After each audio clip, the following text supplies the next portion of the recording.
How to create a Google Classroom. If you're a teacher and looking to use Google Classroom for your class, you can first go to classroom.google.com. Then sign in with the Google account you'd like to use. We're using a personal Google Classroom account, but if you are using a G Suite for Education account, an option to select if you're a student or a teacher will appear.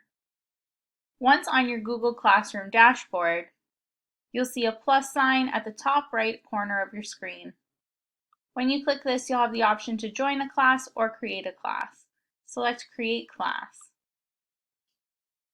If you don't have a G Suite for Education account, you will be prompted with this message.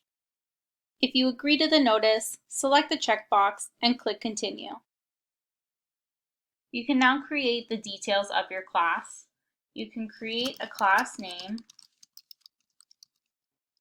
if there's a section, a subject, and if you have a room number.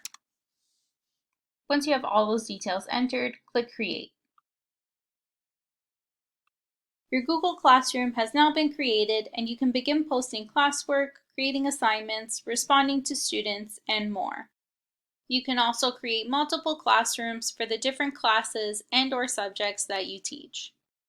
And that's how to create a Google Classroom. If this video helped you, let us know by liking it or commenting below. And don't forget to subscribe for more how-to instructional videos.